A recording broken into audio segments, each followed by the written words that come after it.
Buenas noches y bienvenidos a Acción Positiva este domingo. Para empezar el programa quisiéramos solidarizarnos con todos los guatemaltecos que hemos venido sufriendo lo que fue esta tormenta ETA, que ha causado tantos daños impresionantes para Guatemala. Nos solidarizamos también con las familias del capitán Juan José López Yat y de su copiloto Jaime Osvaldo Pacay, que perdieron la vida en un vuelo humanitario hacia el área de Cobán. Realmente todos nuestros mejores sentimientos están con ellos. Entrando al programa, hoy tenemos el honor y el gusto de tener a un amigo, realmente una personalidad tan grande, no solo en su país, Bolivia, sino que para toda Latinoamérica y inclusive en Estados Unidos. Es un profesor muy reconocido en todo Estados Unidos, en todo el mundo. Tiene una experiencia gigante políticamente y ha trabajado tanto en la parte del sector privado como en tantos sectores. Tiene un grado de la Universidad de Maryland, es profesor de la Universidad de Harvard, donde tiene un grado. Fue el primer alcalde democrático de La Paz, Bolivia. Después de eso, básicamente tuvo 4 diferentes periodos. Tiene una experiencia gigante en administración pública, porque también llevó a cabo 4 diferentes ministerios. Empezó con esto a los 29 años, fue nombrado el ministro más joven de Bolivia, y bueno, ha escrito muchos libros, entre ellos Corrupt Cities, que es un libro muy interesante que habla de la corrupción que está incrustada en nuestros sistemas políticos. Así que le doy la bienvenida al profesor Ronald McLean, que nos saluda desde Washington. ¿Qué tal, profesor? Buenas tardes. Bueno, Francisco, muchas gracias por esa invitación y esa introducción tan generosa. Con mucho gusto estar nuevamente en contacto desde nuestros años en Harvard. Y bueno, muy interesado en, obviamente, saber cómo están las cosas en Guatemala después de esta tormenta. Qué pena, lamentamos todos este desastre natural. Y bueno, venimos también de 2 tormentas electorales, una en Bolivia y otra en Washington, en Estados Unidos, que creo que vale la pena comentarlas un poco. Pues yo creo que, pues de una vez entrando a eso, la verdad son 2 tormentas, que es una excelente forma de definirlas. Y yo creo que qué mejor forma y realmente platicarlo tal vez en dos segmentos aquí importantes. Y primero, en la elección en Bolivia, para que todo el mundo nos tenga, bueno, la amplia conocimiento que tiene el doctor, y aparte que nos cuente él que estuvo un poco involucrado con alguna de las campañas que formaron parte de esta elección que fue seguida por todo el mundo, profesor. Bueno, pues así como ustedes saben bien, Bolivia sufrió porque pasó 14 años de un gobierno bastante autoritario que cambió la constitución, violó su propia constitución, y ya el presidente iba en la 4ª reelección, después de incluso haber tenido un referéndum en el cual perdió para presentarse como candidato. Se empezaron a violar todos los derechos políticos, derechos humanos, etcétera. Y esto culminó en la caída de Evo Morales el 10 de noviembre del año pasado. A partir de entonces se constituyó un gobierno transitorio constitucional, porque se hizo cargo de la presidencia una senadora por sucesión constitucional, y tuvimos nuevas elecciones ahora el 20 de octubre. En esas elecciones el partido de Evo Morales, pero sin Evo Morales, obtuvo un triunfo muy impresionante de 55%, 55.1% del electorado. Lo cual dice mucho. Desde luego, quizás lo más positivo es que no está Evo Morales, no era él el candidato, él estaba prohibido de participar por haber promovido un fraude electoral el año pasado, porque fue el origen y la causa de su caída. Pero es muy interesante lo que ha sucedido en Bolivia, porque la gente es un país conservador, es un país que tiene todavía un grupo de gente muy pobre, y ellos han elegido lo malo por conocido en vez de lo bueno por conocer. Pero después de 14 años también la oposición había estado diezmada, la mayoría de los líderes de oposición están en el exilio, han sido perseguidos, encarcelados, y muchos han muerto. Por tanto, era muy difícil para la oposición contrarrestar la fuerza que tenía el partido de gobierno, que tiene ingentes recursos, una gran organización, 14 años de autocracia muy fuerte. Y bueno, es el camino del retorno a la democracia, y existe una esperanza de que este gobierno, que es del mismo partido de Evo Morales, pero no con Evo Morales, que tiene un vicepresidente que es un hombre, es un aymara, una mauta, un hombre intelectual aymara que defiende los derechos humanos, etcétera. Es muy posible que este gobierno sea un principio de retorno hacia la democracia y a pesar de todo creo que hay una luz de esperanza en Bolivia al respecto. Bien, obviamente cabe la pena mencionar que entre los exiliados y la gente política está definitivamente el profesor, que se mantuvo bastante tiempo fuera, y me imagino que obviamente esta pausa partidaria, esta pausa electoral, obviamente la maquinaria política de estos partidos pues no estaba a punto para correr esta elección, ¿correcto? Exactamente. Bueno, en efecto, prácticamente se habían diezmado los partidos, no quedó ningún partido en pie prácticamente en Bolivia. El candidato a la presidencia con mayores posibilidades es un ex periodista, Carlos Mesa, que fue brevemente presidente de Bolivia por sucesión de Gonzalo Sánchez de Lozada, y tuvimos el liderazgo de un joven en Santa Cruz, Luis Fernando Camacho, que fue el líder cívico que finalmente logró la caída de Evo Morales, pero obviamente sin organización nacional, sin organización partidaria, con pocos recursos y enfrentados a un verdadero monstruo electoral que era el partido de gobierno. Todo esto ha hecho posible, sin embargo, que muchos de nosotros podamos regresar a Bolivia. Yo regresé después de 11 años y estuve precisamente colaborando y apoyando la candidatura de este joven líder cívico, Luis Fernando Camacho, que desde Santa Cruz logró ganar Santa Cruz, pero no logró trascender al resto del país. Pero de aquí es el camino en adelante, esperamos que nos podamos organizar, los partidos liberales, que logren la promoción de nuevos líderes jóvenes y en 5 años estaremos otra vez en la contienda electoral. Bueno, y realmente con el 14% de Luis Fernando Camacho y obviamente con algún voto dividido con Carlos Mesa y como también lo platicábamos, que realmente no tuvo mucha fuerza fuera de la región donde él es conocido, de Santa Cruz, y entonces en 5 años miramos en él un candidato fuerte para poder volver. Es probable. Ahora tenemos las elecciones subregionales, subnacionales para alcaldes y gobernadores en marzo. Yo creo que él se va a presentar para gobernador de Santa Cruz con muy buenas posibilidades y de ahí en adelante, claro, su carrera política se abre con tiempo para madurar, para ir creciendo y tomando experiencia. E igualmente en el occidente irán surgiendo nuevos líderes jóvenes y el papel que tenemos nosotros, que ya estamos retirados de la política partidaria, es precisamente... Por el momento, apoyar, profesor. Pero es apoyar a la gente joven y promoverla y guiarla en lo más posible. Básicamente, obviamente un régimen de tanto tiempo del expresidente Evo Morales, obviamente tenía una presencia importante en su región del Cono Sur, donde encontró eco en varios líderes, de alguna forma. ¿Qué nos dice de la región? ¿Qué nos dice de la situación que nos viene, digamos, en los próximos 4 años? Bueno, venimos saliendo, espero yo, de un ciclo populista que arranca en Cuba, desde luego, con la inspiración cubana, pero se asienta muy fuerte en Venezuela, que lleva a este país a una verdadera crisis que ustedes la conocen bien y la viven por la cantidad de varios millones de venezolanos en el exilio, un país totalmente quebrado, el país más rico en recursos naturales, de hidrocarburos.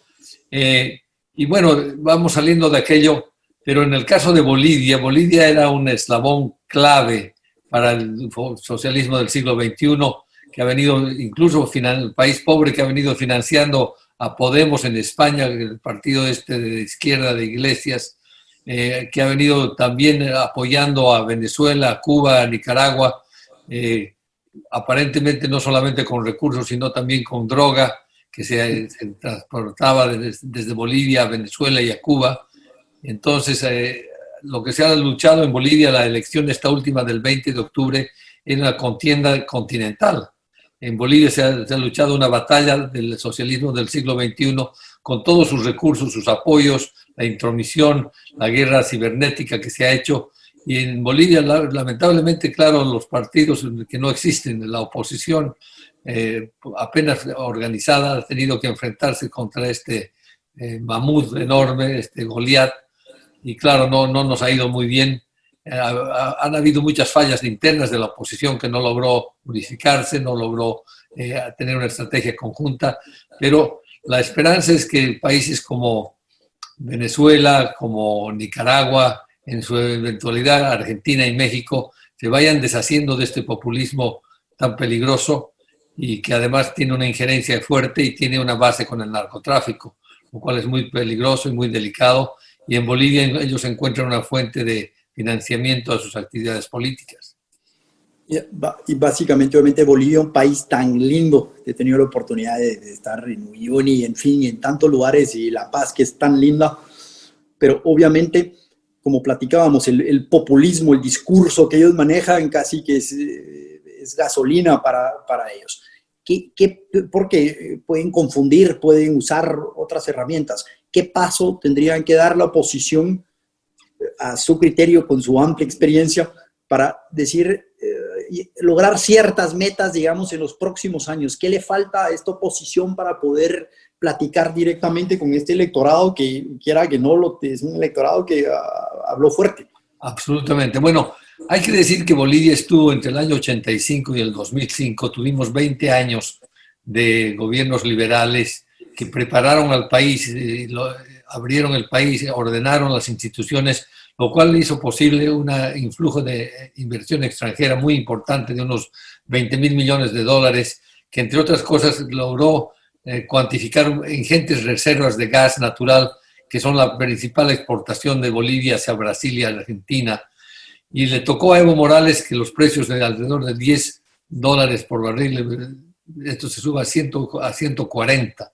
Entonces, vino una bonanza increíble, nunca antes vista en Bolivia, y ellos tuvieron en un modelo socialista de distribución ingentes cantidades para echar plata por todo lado, en muchos casos muy mal gastada y con muchísima corrupción, pero evidentemente esto benefició a la gran mayoría de los bolivianos que disfrutaron de un dólar barato, de muchas importaciones, de mucho consumo, etcétera, etcétera. Pero a partir de 2014 los precios empezaron a decaer y el mismo gobierno empezó a gastar, redujo las reservas internacionales en 50%.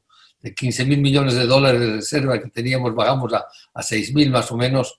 Y bueno, han venido sosteniendo un tipo de cambio artificial y siguiendo fomentando el consumo. Un modelo que es imposible de sostener en las condiciones actuales. Ya nos dejaron ellos en una situación muy precaria. Estos 9 meses o un año de gobierno transitorio no han ayudado a aquello porque era un gobierno de paso y ahora les toca bailar con la fea. O sea, les toca resolver la crisis y esa crisis les va a tomar unos 5 años. Entonces, por un lado, quizás mejor para nosotros que les toque a ellos mismos ajustar la economía, que no va a ser algo popular, y ellos tienen quizás el capital político para hacer lo que nosotros no lo hubiéramos tenido. Pero en 5 años tenemos que hacer algo muy importante, Francisco, y es algo que ustedes han hecho en Guatemala. No existe una escuela de pensamiento liberal en Bolivia. Ustedes tienen la Universidad de Marroquí, tienen formación muy importante en el pensamiento liberal y todo país necesita un partido liberal de centro derecha que compense la centro izquierda o la izquierda de los países para llevar un equilibrio entre lo que es la producción, que son los partidos liberales que fomentan la producción con un modelo de mercado, con un modelo democrático de mercado, y los partidos socialistas que tienden a distribuir lo que nosotros producimos. Pero en este momento Bolivia va a tener que ajustarse a un modelo más abierto a la inversión extranjera, un modelo que reconozca las bondades del mercado, y vamos a tener que llevar a una tarea muy difícil de atracción de inversiones porque el ahorro interno obviamente es insuficiente para lo que se necesita en Bolivia. En ese tiempo yo creo que lo más importante es la formación de una estructura política que aglutine a la gente joven, que le dé escuela, que le dé formación y que le dé estructura para llegarlos a una elección que no sea una elección basada en un caudillo o en personas, sino una elección que tenga una estructura política detrás que se llaman partidos políticos, así como se hacen empresas para hacer negocios, hay que hacer partidos para hacer política, y esa es la tarea que tenemos pendiente para presentar una buena candidatura de aquí a 5 años. 100% de acuerdo con usted. Antes de moverme al siguiente tema, yo solo diría definitivamente de acuerdo con usted que necesitamos un candidato liberal, pero también necesitamos un candidato liberal que demuestre las cualidades que usted habla tanto, que sea incorrompible, porque lamentablemente nos han fallado. Cuando se le ha dado la oportunidad, un candidato con las cualidades que usted habla debería tener la solvencia moral de no fallarle a cualquiera de nuestros países, que es lo que nos para metiendo en problemas y hace fácil el discurso para un discurso populista vacío, pero creo que es importante que nuestros líderes entiendan la responsabilidad que tienen de no fallarle cuando la oportunidad se presente. Ilustrando lo que acabas de decir, Francisco, en el gobierno de 14 años de Evo Morales fue inmensamente corrupto. Calcula que se robaron entre 7 y 10 mil millones de dólares. Estamos hablando de mucho dinero. El gobierno de un año de transición se robó mucho menos, pero se robó todo lo que pudo en el tiempo más corto, en la situación más difícil con la pandemia. Entonces, imagínense en lo que estamos. Yo creo que el tema de tener un gobierno serio, responsable y honesto es muy importante. Muy importante. Profesor, nos vamos para arriba ahora en las latitudes y entonces estamos en un momento histórico en Estados Unidos. Estados Unidos con la importancia que tiene para nuestros países, para Guatemala ni hablar, ¿verdad? Obviamente el intercambio, nuestros migrantes. Se terminó el discurso confrontativo y una guerra con el señor presidente todavía. Cuéntanos cómo mira usted la situación. Mire, yo vivo aquí ya 17 años y yo hacía una comparación. Estados Unidos tiene un Evo Morales en Donald Trump. Es un populista, es un hombre muy tóxico, es un liderazgo muy tóxico. Es un hombre que vive sacándole lo peor de la gente, o sea, apelando a sus instintos más bajos, a sus instintos más primitivos. El tema racial en Estados Unidos es algo que está latente, a tanto de que pareciera que Estados Unidos sigue combatiendo su guerra civil de hace más de 100 años. Entonces hemos tenido un presidente, estos 4 años han sido muy tristes para Estados Unidos. En el campo internacional ha desestructurado todo el sistema de defensa que surgió después de la Segunda Guerra Mundial, se ha alejado de nuestros aliados europeos, ha alienado a Japón, etcétera, etcétera. Y por otro lado, ha tenido un tratamiento con Putin en Rusia que hace sospechar las vinculaciones reales que tiene él con el líder y el autócrata ruso. Ha promovido una guerra comercial con China, en la cual creo que Estados Unidos ha perdido más de lo que ha ganado. En fin, es un hombre que ha puesto en duda la legitimidad del sistema democrático, la limpieza, la honestidad de las elecciones en Estados Unidos, que sigue cuestionando una elección que indudablemente ha perdido. Entonces creo que venimos ahora con la posibilidad de una primavera democrática en Estados Unidos, un gobierno de un hombre honesto, correcto, una sucesión al presidente Obama, que yo creo que va a ser muy, muy saludable para este país, y un llamado a evitar la polarización, de reunirnos en el centro, de conciliar. Y creo que los discursos que hemos escuchado tanto de la vicepresidenta como del nuevo presidente Biden nos llevan a pensar que va a haber una Pax Americana aquí en Estados Unidos, y creo que necesita el país algo así. Creo que es una gran cosa que haya ganado el Partido Demócrata.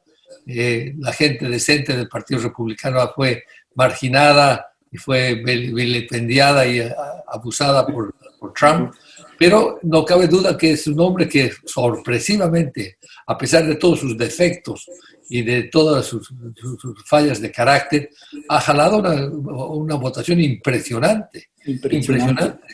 Ha estado muy cerca de poder repetir su mandato, lo cual hubiera sido trágico para este país. Y tiene un voto disciplinado en ciertos estados, en ciertos sectores de la población que realmente fueron impresionantes. Yo creo que ok, si bien algunos encuestadores se podrían haber confundido, realmente ese voto es muy disciplinado realmente y es muy marcada la tendencia. O sea que Biden llega con un país dividido Así de es, alguna así es. forma, más dividido que nunca realmente por el tema racial, etcétera. Exactamente.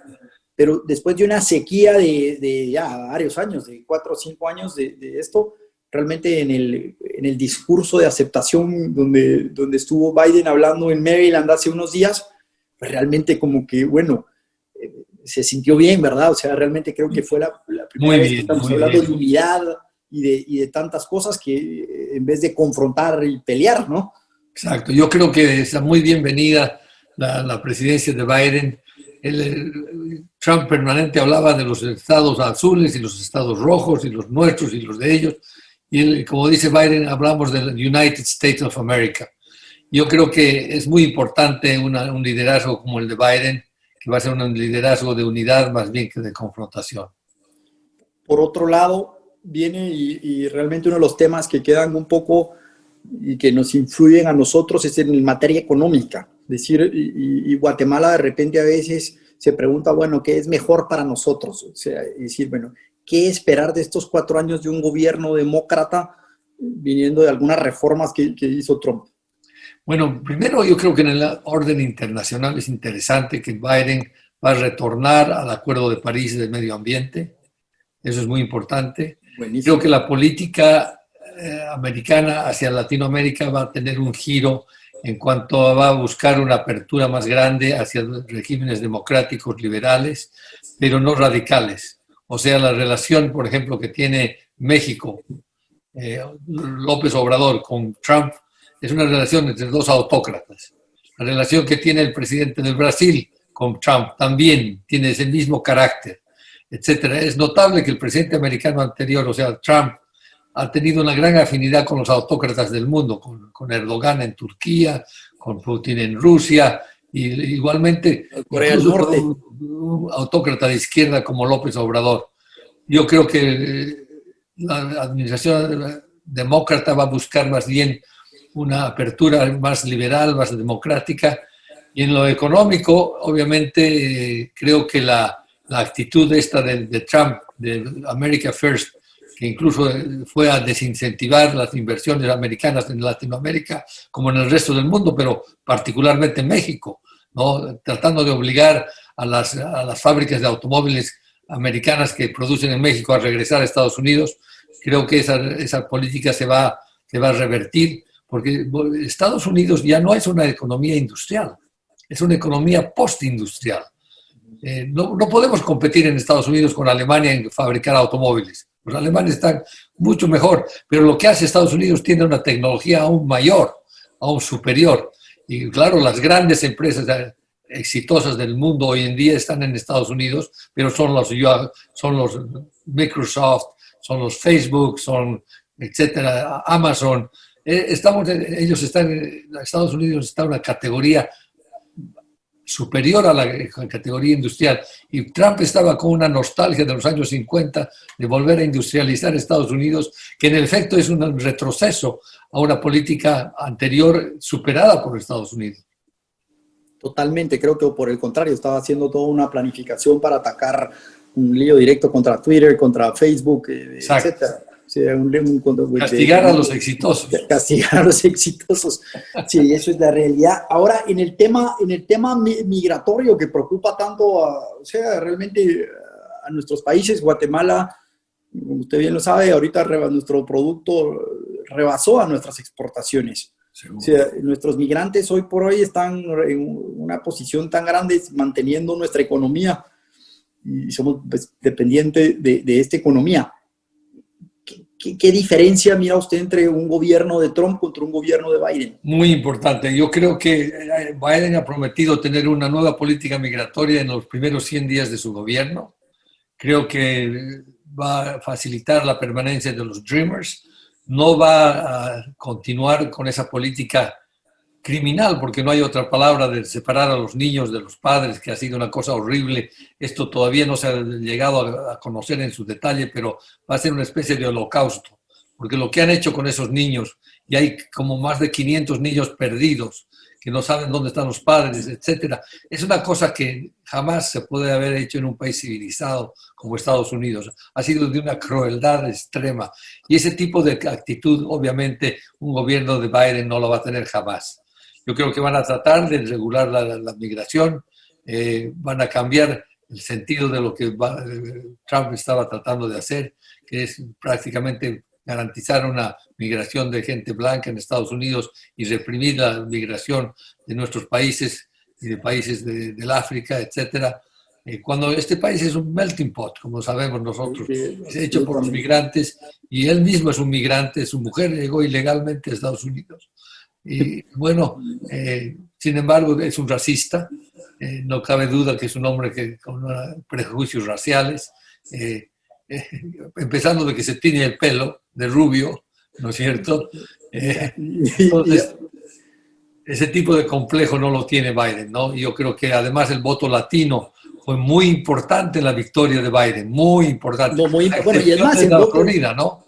Sí, y el voto latino fue tan importante en todo Estados Unidos que realmente así es. Debería dar una felicidad enorme. Exacto. Bueno, somos la minoría más grande, ya no somos 13% de la población de Estados Unidos creciendo, y creo que nosotros traemos una gran contribución a este país. Traemos valores familiares, valores religiosos, valores de familia, etcétera, y es por eso que nos hemos articulado también con la sociedad norteamericana tradicional, y creo que Biden va a fomentar aquello y va a darle el lugar que merece a la migración latinoamericana. Bueno, y eso me lleva realmente a otra pregunta. Realmente en un país tan polarizado con lo que sucedió Black Lives Matter, con una polarización tan grande, ¿qué significa Kamala Harris, la nueva vicepresidenta en esta ecuación?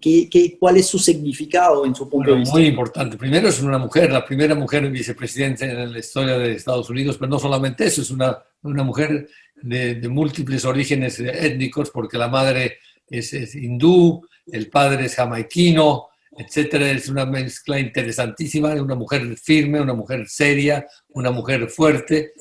Creo que es una señal muy poderosa, y yo creo que ha contribuido mucho a la victoria de Joe Biden, no cabe duda. Definitivamente.